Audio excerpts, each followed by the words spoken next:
everyone, Geordie Paul here.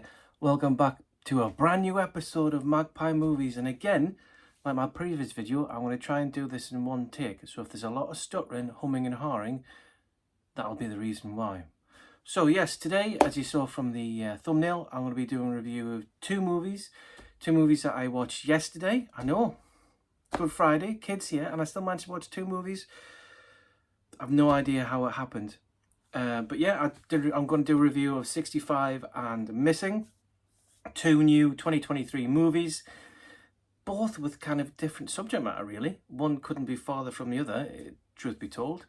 But also, just today, prior to me recording this video, and obviously I'm recording this video as of Saturday the 8th of April at 11:36 AM. This arrived in the post today. This is my new Jurassic Park t-shirt. Zowie were doing a deal on some of their t-shirts for £5, for a fiver, for £5. So yeah, so I thought I'd pick that up for me Holly Bobs. I thought I'd put it on top of my hoodie for no other reason than to just put it on. I've got no reason for it.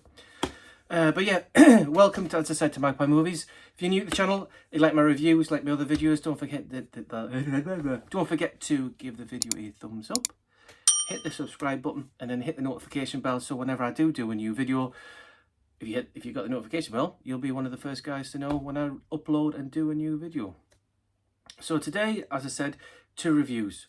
So let's just head straight on into it. Review number one is going to be about this year, as in 2023's Missing. So I've done some notes on this one. So Missing in the UK has a 15 certificate. It's on for 1 hour and 51 minutes. And it is also in a full screen 185:1 aspect ratio, so you will not have the black bars at the top and bottom of your TV screen. It's directed by two directors, Nicholas D. Johnson and Will Merrick. It also stars Storm Reid as June, the main character, the teenager in it. Storm was also recently in The Last of Us as Ali's best friend, as we had flashbacks onto her. We also has Nia Long as Grace, and this is June's mother. The film itself has a budget of $7 million, and so far, although it's kind of not released here in the UK, it's had a box office comeback of $45 million. And the film itself is similar to, if I find it, it's in the same DNA and the same vein as Searching. It's not a sequel to it, it's not anything to do with the characters in Searching, it is just purely the exact same format as this one. So if you like Searching, you like this one. So that is the background to it. So with regards to the story and the plot revolves around June's character, played by Storm Reid, a teenage daughter who isn't having the best of relationships with her mum. Basically, her mum has a new boyfriend, and he's taken her away to Colombia for a holiday. So June's been left in the house for a few nights as they go to have this short kind of romantic breakaway to Colombia. The background we have is that June's father passed away, so her mum very much brought her up on her own. And then basically what happens is she goes to Colombia. She's supposed to be then, the daughter's supposed to go and pick them up from LAX airport. She waits and she waits, and she doesn't come back. No one gets off the plane, and then she goes back and rangs her mum, etc. and so on. And then the film itself then gets the police involved. There's a lot of media, and there's a lot of on-screen, exactly the same as Searching, on-screen, on a kind of her iMac, looking, and the whole film is basically filmed on her iMac. I loved 2018's Searching. I really enjoyed this one, and this one is exactly the same. It's, I mean, how long was this one was on for 102 minutes, so this one's on 50 minutes less than this one, but it doesn't feel like it. And this film is really good. It has lots of ups and downs, and you think it's one suspect and it's another suspect, and then you think it's this person, but it's not that person, it's another person, and it culminates into the ending. But all in all, I thoroughly enjoyed it.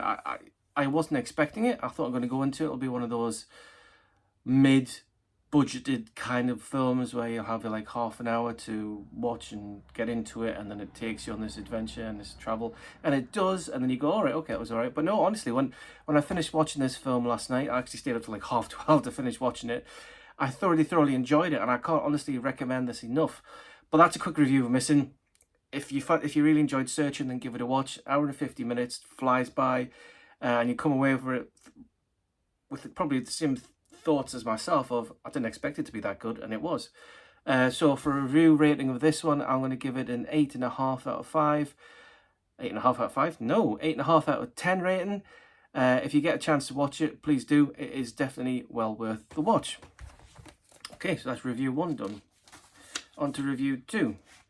Now, a couple of weeks ago, I really wanted to go to the cinema to see this, but timings weren't good because I had a day off and I wanted to get an early morning screening of it, and it didn't really happen. So the next film I'm going to review is 65, or 65 Million Years Ago. Again, 2023 film, read off here. It's a 12A certificate here in the UK. It's on for 1 hour 33 minutes.